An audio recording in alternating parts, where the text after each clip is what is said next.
Bonjour, vous êtes sur la chaîne YouTube de Studirama, on est ravis de vous accueillir. Nous allons parler aujourd'hui d'un diplôme, d'une formation en particulier, qui est la licence Manager et développer une entreprise, qui est proposée par le CFA CNAM. Pour parler de cette formation, nous avons deux invités, Blandine Dezessart, chargée de recrutement et relations des entreprises au sein du CFA CNAM, ainsi que Aurélien Ferry, responsable national de la licence, donc Manager et développer une entreprise. Bonjour à tous les deux.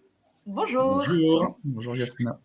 Bonjour, alors, j'aimerais que vous nous présentiez peut-être en quelques mots brièvement ce qu'est le CNAM. On connaît quand même assez bien le CNAM, mais il y a aussi donc le CFA, le Centre de formation des apprentis, qui y est rattaché. Donc, est-ce que vous pouvez nous en dire quelques mots, Blandine, s'il vous plaît? Alors, en quelques mots, le CNAM est le Conservatoire national des arts et métiers. C'est un établissement d'enseignement supérieur qui fête cette année ses 230 ans. Donc, la mission principale du CNAM, c'était la formation professionnelle tout au long de la vie. Ça passe par la formation continue, l'alternance et la VAE. Le CNAM, depuis 30 ans, a mis l'axe sur l'apprentissage et cela est passé par la création de son CFA qui se trouve à la Plaine Saint-Denis, qui est aujourd'hui concentré sur l'alternance. La différence avec les autres établissements, c'est que vous n'allez pas rencontrer que des personnes de votre filière, vous allez rencontrer également des ingénieurs, des informaticiens, des commerciaux et également des comptables. Voilà, c'est là la différence avec les autres établissements. Donc, toutes sortes de profils, effectivement, qu'on peut retrouver au sein de cet établissement qui propose des formations diverses. Alors, nous, ce qui nous intéresse aujourd'hui, c'est de parler effectivement de cette formation licence, donc manager et développer une entreprise et métier de l'entrepreneuriat. Est-ce que vous pouvez nous en dire un petit peu plus, donc Aurélien, sur le contenu de cette licence ? Oui, bien sûr. Donc, cette licence, donc c'est une licence en alternance, hein, comme le disait Blandine, et on va former des numéros 1 ou des numéros 2, donc soit des personnes qui ont envie de créer une entreprise, hein, et ils vont devenir dirigeants d'entreprise, soit des personnes qui vont devenir le bras droit d'un dirigeant d'une petite entreprise. Et l'enjeu de cette licence, c'est de pouvoir apprendre à piloter un projet de développement tout au long de l'année et d'avoir un certain nombre d'enseignements, de gestion, de finance, de compta, de management pour pouvoir avoir une vision 360 degrés de l'entreprise. Ouais. Mais qu'est-ce qui la rend singulière en fait? Qu'est-ce qui la différencie d'une autre formation? Alors, je vais 3 axes. Le premier axe, c'est, je vais le dire comme ça, mais les jeunes ne vont rien apprendre en salle de cours. Allez, j'ose l'affirmer. L'enjeu, c'est que des enseignants puissent leur donner des outils, des pratiques, des concepts, des manières de faire. Et tant qu'ils n'auront pas appliqué ces outils dans une réalité professionnelle, on considère qu'ils ne l'auront pas appris. Alors, c'est pour ça que je dis, ils n'apprennent pas en salle de cours. On leur donne des outils en salle de cours et ensuite, ils vont les mettre en application sur un projet réel qu'ils vont appliquer tout au long de l'année. Et puis, la deuxième chose, c'est est-ce que j'ai le droit de dire, on n'attend pas des premiers de la classe, dans le sens où on n'attend pas des personnes qui vont apprendre des définitions par cœur, mais on attend des personnes qui vont être impertinents, anticonformistes, rebelles. C'est le propre de l'entrepreneur, c'est le propre des personnes qui vont jouer le rôle de créativité, d'innovation et de développer des nouvelles activités, des nouveaux produits, des nouveaux services au sein des entreprises. D'accord. Vous trouverez d'autres informations supplémentaires si vous souhaitez, Yasmina, et sur cfa-idf.cnam.fr. Ok, c'est bien de rappeler effectivement donc l'adresse. On la rappellera aussi à la fin de la vidéo de cet enregistrement, bien sûr. Est-ce que vous, donc là pour reparler, effectivement, vous avez un petit peu balayé ce qu'était un petit peu cette licence, de savoir, voilà, on sait un petit peu plus dans le concret qu'est-ce qu'elle représente et ce qu'on y fait. Mais est-ce que vous pouvez nous préciser quand même, Aurélien, et c'est important, à qui elle s'adresse plus spécifiquement? Elle s'adresse, il y a 2 catégories d'étudiants qui vont être intéressés par cette licence. Première catégorie, c'est des jeunes qui ont un projet de création d'entreprise. Je veux créer mon entreprise dans des projets innovants ou dans des projets artisanaux existants, peu importe, mais et je vais découvrir dans cette licence toutes les mécaniques pour créer ma propre entreprise. Et d'ailleurs, je vais commencer à créer tous les axes pendant la licence. Deuxième public, c'est des personnes qui se prédestinent à être adjoints d'un dirigeant, manager, le numéro 2 d'une petite entreprise ou moyenne entreprise, et on va leur donner les codes pour accompagner un dirigeant à développer une entreprise. Donc là, si j'ose dire, c'est des jeunes qui ont un bac+2 et qui vont avoir une envie, soit une envie entrepreneuriale, et on qualifie ça d'intrapreneuriat, c'est je vais développer des nouvelles activités, des nouveaux produits, des nouveaux services au sein de l'entreprise d'accueil. Ok. Blandine, vous pouvez nous préciser quels sont les prérequis aussi de cette formation? Donc là, on peut avoir un bac+2, donc type BTS ou autre formation qu'on aurait pu suivre déjà un début de licence si on a envie de poursuivre et se professionnaliser avec cette nouvelle licence. Mais quels sont vraiment les prérequis qui sont nécessaires? Alors, comme le disait tout à l'heure Aurélien, il faut effectivement avoir un bac+2. Donc, nous sommes sur un diplôme d'État, bac+3, que nous, les étudiants doivent obligatoirement avoir un bac+2. Ça peut arriver que vous ayez pendant votre parcours professionnel fait un parcours et que vous avez évolué en interne sans avoir un bac+2 et qu'aujourd'hui vous voulez créer votre entreprise. Cette licence vous permet aussi, vous pouvez aussi la faire, et pour cela il faut passer par ce qu'on appelle la VAP. La VAP qui est la validation des acquis professionnels qui vont vous permettre d'avoir un bac+2, et dans ce cas-là, vous pourrez effectivement faire cette licence. Donc, je le dis parce que notre diplôme est un diplôme d'État, bac+3, et donc il faut absolument avoir le bac+2 ou le niveau avec la VAP pour pouvoir y accéder. Donc là, pour la VAP, on précise évidemment que ça s'adresse à un public différent, pas un public étudiant classique, un public éventuellement adulte qui aurait arrêté ses études, qui serait déjà en activité professionnelle et qui voudrait reprendre une formation. Par rapport au débouché de cette licence, donc on se doute bien effectivement, donc vous l'avez dit, c'est de créer son entreprise, donc c'est de devenir entrepreneur, mais est-ce qu'il y a peut-être justement par rapport à ces débouchés des secteurs dans lesquels il est plus simple de se diriger ou pas forcément? Aurélien? Je vais pas parler forcément de secteur d'activité. On va retrouver des artisans. Ça va du boulanger, boucher, fleuriste. On peut aller dans des entreprises digitales où on va faire du web marketing. On va faire mais je vais parler plutôt de taille d'entreprise. Là, on se prédestine essentiellement dans la gestion des TPE, des très petites entreprises.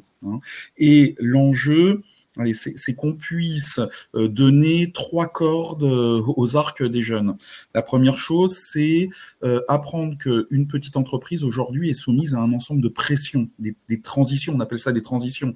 Il y a les transitions sociales, économiques, écologiques, enfin voilà, toutes ces pressions qui viennent redessiner le contour d'une TPE, et donc ces jeunes vont devoir apprendre à utiliser ces codes pour développer une entreprise. Le boulanger, par exemple, doit résoudre une équation. C'est le prix des matières premières impose que ma baguette coûte 3 €. Et de l'autre côté, si je vends ma baguette 3 €, personne ne m'achètera ma baguette. Donc là, il y a des nouvelles équations à trouver. Il y a des nouvelles mécaniques à mettre en place. La deuxième chose, c'est manager l'incertitude. On est dans un environnement complexe, incertain, ambigu, et donc là, il faut qu'ils apprennent à gérer cette incertitude, et c'est pendant les temps d'incertitude qu'on va pouvoir dégager, créer des nouvelles activités. Donc là, c'est bien pendant les temps d'incertitude que les entrepreneurs prennent la main. Et la troisième chose, c'est les nouvelles tendances. On parle beaucoup, par exemple, d'intelligence artificielle aujourd'hui. L'intelligence artificielle générative, type ChatGPT, oui. C'est pas un ennemi. C'est pas un ennemi de l'enseignement même. D'ailleurs, pourrait-on aller même plus loin? Est-ce que les jeunes pourraient écrire une partie de leur mémoire avec l'intelligence artificielle? Et donc là, c'est des compétences énormes pour apprendre à écrire un prompt, le re-questionner, savoir quoi donner à manger comme data à l'intelligence artificielle, et pouvoir re-questionner tout ce qui est généré par l'IA. Voilà, donc on va apprendre tous ces codes de transition, de gestion d'incertitude et d'intelligence artificielle. Ouais. Blandine, vous avez des exemples de parcours d'étudiants justement là, par rapport à des débouchés de cette licence? Qu'est-ce qu'ils sont entrepris à la suite de leur formation? Alors en fait, on a eu, je vais pas forcément citer les noms, mais j'ai eu un jeune homme qui a commencé, qui avait une appétence pour tout ce qui était la jardinerie et qui a voulu aujourd'hui créer sa boutique, qui a aujourd'hui créé sa boutique en plein cœur de Paris. C'est un Ouais. fleuriste aujourd'hui. On a aussi une demoiselle qui avait vraiment cette envie de créer des bijoux de luxe et elle a créé sa boutique virtuelle qui se trouve aujourd'hui être une boutique qui fonctionne très bien et qui nous a même sollicité aujourd'hui pour avoir un étudiant en marketing pour l'aider dans cette aventure qu'elle commence. Et on a également des étudiants qui avaient un projet mais qui ont souhaité poursuivre leurs études. Aujourd'hui, ce jeune homme, vous le trouverez même sur le site internet, il a créé son food truck mais poursuit aujourd'hui en master marketing parce qu'il veut vraiment développer ses compétences en communication pour pouvoir vraiment gérer cette partie de son activité. Donc là, en gros, vous avez des personnes qui avaient un projet défini, qui l'ont créé, et vous avez d'autres personnes qui avaient le projet de poursuite d'études, qui ont poursuivi leurs études, mais qui ont créé leur entreprise. Ok. Je Euh, vais on peut-être parle, pardon, compléter, excusez-moi. Là, allez-y. Blandine vient de donner 2 exemples de créateurs, mais je peux donner un 3e exemple d'un jeune qui a développé une activité. Il était chez un artisan qui avait 3 boulangeries. Hein, et les dernières années ont été très complexes dans les boulangeries. Et donc là, le jeune a mis en place des nouvelles mécaniques pour, alors Too Good To Go, tous les systèmes pour vendre en ligne, tous les systèmes digitaux pour développer cette entreprise. Alors voilà, c'est un autre exemple qui n'est pas du tout une création d'entreprise, mais il s'est positionné comme bras droit du dirigeant pour développer des nouveaux modèles économiques et des nouvelles manières de commercialiser. D'accord. Merci pour ces précisions. En tout cas, c'est important. On voit effectivement qu'il y a différents types de débouchés possibles, effectivement aussi avec cette licence. Alors, on en revient aussi à l'essence de cette licence professionnelle, on le rappelle. Donc, c'est aussi donc le volet alternance. Comment se passe en fait pour les étudiants la recherche d'entreprise? Est-ce que la formation est payante, Blandine? Alors, la formation, elle est totalement gratuite, faut le signaler. Elle est totalement gratuite pour l'étudiant qui souhaite poursuivre son parcours en apprentissage. C'est l'OPCO et l'entreprise qui financent cette formation.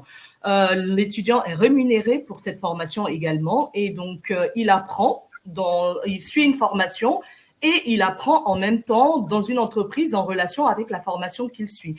Pour la recherche d'entreprise, effectivement, la formation se faisant en alternance, il faut absolument trouver une entreprise pour que cette formation se fasse.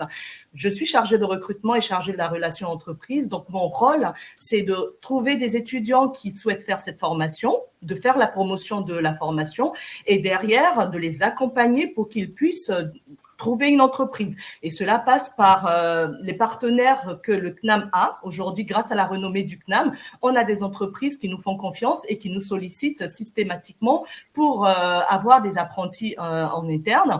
On a des job dating. L'année dernière, enfin, quand je dis l'année dernière, je parle de l'année qui commence. C'est écoulé. Voilà. Nous avons fait un job dating en avril. Ça a été un franc succès puisque toutes les entreprises qui étaient présentes nous ont pris un apprenti. Et donc, les étudiants qui étaient présents aujourd'hui ont pu signer un contrat avec ces entreprises qui nous font confiance. Et il y a un autre volet. On a notre service accompagnement qui aident les étudiants dans leur recherche active. Donc, cela passe par des ateliers, par des coachings.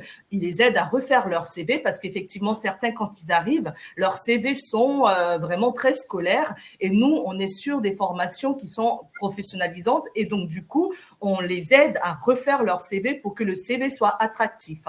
Voilà.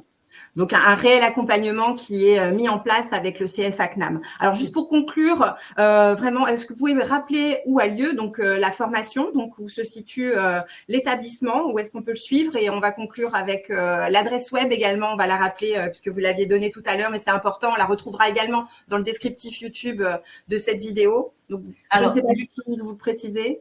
Alors, vous avez je ne sais pas si vous arrivez à voir l'écran derrière, le très joli campus qui a vu le jour très récemment et qui sera à disposition à partir de septembre pour les nouveaux apprentis qui vont intégrer le CNAM. Nous sommes situés à la Plaine Saint-Denis, donc là, au niveau de la station Stade de France. Vous avez aujourd'hui le métro 14 qui dessert ces stations, donc le RER B et la station du métro 14 aujourd'hui qui permet vraiment aux étudiants d'avoir cette facilité d'accéder à notre campus qui est vraiment à 5 minutes à pied de la gare. D'accord, bah super. Donc on rappelle l'adresse web effectivement donc pour avoir plus d'informations sur la formation, connaître les modalités d'admission, enfin voilà, des renseignements complémentaires. Donc c'est le CFA, donc c'est cfa.idf.cnam.fr. Je vous remercie. Le CFA. Pardon, alors on le refait. On le refait. Je vous en prie, Blandine. Alors le CFA-idf.cnam.fr. Merci pour la précision. Je vous remercie Blandine Dezessart ainsi qu'Aurélien Ferry donc pour votre participation. Je vous remercie. Et pour toutes ces informations sur la licence. Donc, on le rappelle, la licence, manager et développer une entreprise au sein du CFA CNAM. Merci à tous. Merci à bientôt pour un prochain rendez-vous. Merci à tous. Je vous en prie, merci. Au revoir. Au revoir.